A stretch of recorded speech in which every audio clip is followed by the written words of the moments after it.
When do we beat Mexico at the border? They're laughing at us, at our stupidity. And now they're beating us economically. They are not our friend. And these are the best and the finest. When Mexico sends its people, they're not sending their best. They're not sending you. They're not sending you. They're sending people that have lots of problems, and they're bringing those problems with us. They're bringing drugs, they're bringing crime, they're rapists, and some, I assume, are good people. Last week I read 2,300 Humvees. These are big vehicles were left behind for the enemy. 2,000, you would say maybe 2, maybe 4? 2,300 sophisticated vehicles they ran, and the enemy took them. You're right.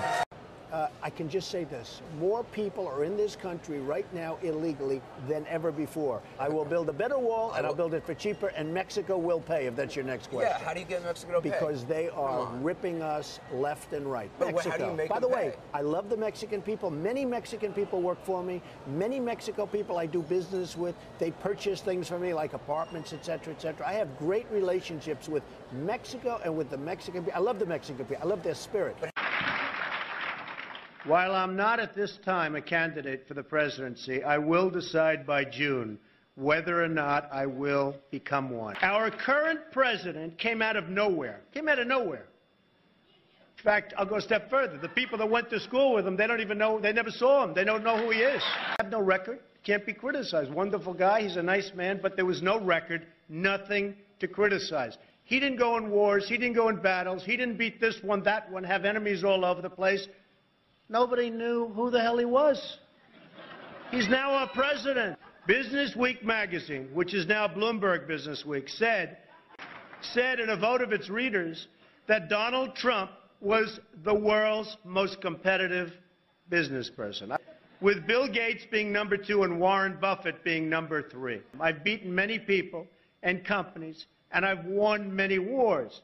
I have fairly but intelligently earned many billions of dollars, which, in a sense, was both a scorecard and acknowledgement of my abilities. If the state of Hawaii says this is official, he was born in Hawaii on this date, here it is, why do you deny that? A lot of people do not think it was an authentic certificate. How can you say that if this... You won't report it, Wolf, but many people do not think it was authentic. His mother was not in the hospital. There are many other things that came out. And frankly, if you would report it accurately, I think you'd probably get better ratings than you're getting, which are pretty small. Prouder to put this birth certificate matter to rest than the Donald. And that's because he can finally get back to focusing on the issues that matter. Like, did we fake the moon landing? I was at the White House Correspondents' Dinner in 2011 when you were the butt of President Obama's jokes, and it was very funny, but you weren't laughing.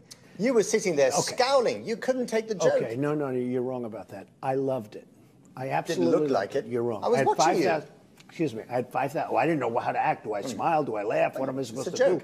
I had every camera in the world on me at the time. And I said to my wife, I tapped her on the knee, and I said, do you believe it? This entire speech is about me. I can't believe it. I loved it. You've clearly had some big successes in the business world, but you've also had some big failures. And let's go straight. No, I don't think I've had big failures. Donald Trump has always been very, very successful. And so when you say failures, I don't think I've had failures, but let's go ahead. Ask me about a couple. Okay, Trump hotels and casinos filed for bankruptcy protection 3 times in 6 years. Okay, let me explain it to you. Very simple. Isn't that a failure? Not really. I mean, look, it worked out very well for me. It was very successful. I then levered the company. I took it public. So I had a relatively small piece of the company. And what happened is Philadelphia... Wait a second, you were chairman of the board. Excuse me. You were chairman of the board. I was chairman, but I didn't run the company. I had nothing to do with running the company. Management ran the company. You were paid $2 million a year. Excuse me. I didn't run the company. I'm just telling you. So what were you paid $2 million a year for? Excuse me. Because of my genius, okay?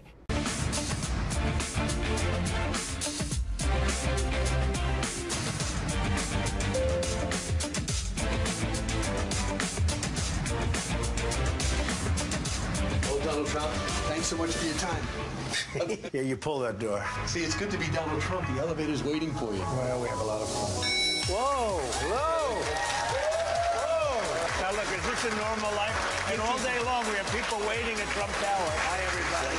It's never been like this. I guess it was the show. And yes, come. Take a picture. Real fast one. From Brazil. Go ahead. I mean, we're losing our base. We're losing our jobs, our manufacturing. We're losing everything. We don't have victories anymore. Everything is bad. We hear the economy's coming back. Not coming back. You better watch it. You're going to get run over by a truck. Did you enjoy the celebrity stroll? I enjoyed it. I enjoyed being with you. I love your show. The three of you are fantastic people. I wouldn't do this. Look at this. Is this crazy? I wouldn't do this for anybody but you. 2016, and I didn't put you there, right? I don't even know who this guy is. Donald Trump is now threatening to sue the network Univision after they pull the plug on their Spanish-language coverage of the Trump-owned Miss USA pageant. I love the Mexican people. 2 waiters came up to me tonight. Mr. Trump, we love you. I said, where are you from? Mexico. I said, that's great. I love you, too. I do. I love Mexico. I've had tremendous relationships with people in Mexico. But I said, we need a strong border. I said, we need a wall. Joining us now from his headquarters here in New York City is Donald Trump. Would you take any of that back or rephrase any of it if you could? No, because it's totally accurate. He's as close to a third-party candidate as you can get without leaving the Republican Party. It's sort of interesting, John, talking about him being the common person. Right before we went to him live, apparently some woman went up on stage because he invited her up to touch his hair to make sure it's real. We've actually got the video where the woman goes up and touches his hair. You know, you can see it right now in that video. I mean, this is an extraordinarily different type of campaign. I mean, this is the first hair touching I've heard of. I think we'll able to get somewhere. Are you not more concerned about them than you're concerned about illegal immigrants coming in here and I'm killing concerned people? about everything. I'm concerned about the country. Our country's going to hell. You're for the Second Amendment. Do you have a gun? I have a license to have a gun. Yes, I do. Do you own one? Yes, I do. Do you use it? Gun range? It's none of your business. It's really none of your business. So you will release your financials on time? Yeah, I think we're going to have it on time. In That's fact, 8 days from now. Excuse me. Now that you're in second place in the polls, Politico runs a story quoting Republicans, including Ari Fleischer, the former Bush White House spokesman, calls you roadside accident. He tarnishes everyone, irresponsible, divisive, hurtful. Does that hurt your feelings? No, I mean, Ari is somebody that nobody respects, and nobody has any respect for him. I'm surprised you even waste your time quoting him. I'm going to make America great again. Politicians aren't going to do that. And everybody takes me very seriously. On the Mexican comments, why not say, maybe I went too far, poor choice of words, or even, I'm sorry? I don't have to say that. Look, the Mexican border is a sieve. People are pouring through our country, into our country. We don't know who they are, where they are. They come from all over the world, not Mexican. I employ thousands of Mexicans. I've employed over the years many thousands of Mexicans. Right. I love the Mexican people. They're fantastic. Lived here in New York in the early 90s when the tabloids went haywire over your breakup with Ivana and your relationship with Marla Maples. When this gets dredged up and people say, oh, Trump, he's not a good role model? Look, everybody knows me. I've had an amazing life. I've built an amazing business. And actually, they said, oh, he'd never say what his business is worth. It's actually a much higher number than the number I gave. Jobs back from China. I'm going to take jobs back from Mexico. By the way, Mexico's the new China. Mexico is killing us. What are we doing? We're losing our base. Our GNP is, think of it, it's less than zero. That means we're getting smaller. And all these other countries are growing like weeds. It's fair to say that sometimes you exaggerate. I don't think I exaggerate any more than anybody else.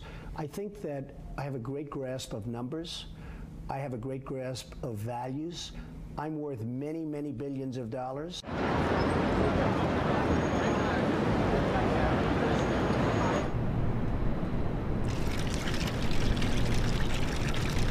Miss Universe and Miss USA, I own it. They're here. They're going to really do a number on me. I'm challenging President Obama, my son Donald, my son Eric. Let's go, ladies.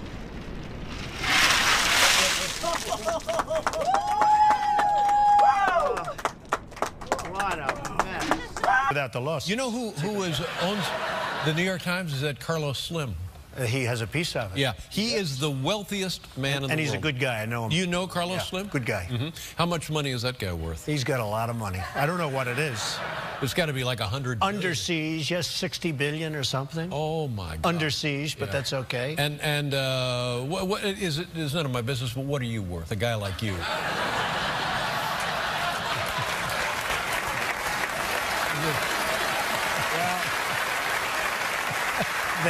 They say I'm only worth $9 billion. $9 billion? Yeah. Only worth $9 I don't feel so good when you mention Carlos Slim. Yeah. I want to start by talking about the Pope. There's a big debate in the Republican Party now about what role things he says should play. You've spoken favorably about him. He's talking this week about the environment. Should a potential president listen to what the Pope says about global warming? Well, I'm not so sure. Look, I have a lot of respect for him. I think he's really a terrific person. I love his stance. He's so different. He's very refreshing. But I think you want to listen to science. You want to listen maybe to your own gut, maybe your own experience. I'm not sure you have to necessarily listen to the Pope. Sure. One is they say that you are a protectionist. You said yesterday in your speech that you are a free trader. They point out that you've advocated a 25% tariff on Chinese imports. Sure. How can you claim to be a free trader and before a 25% tariff on Chinese imports? Well, first of all, the Club for Growth was actually, John, they came up to see me very recently. In fact, Corey was here. And they sent us a letter, I think we have it, asking for a tremendous contribution.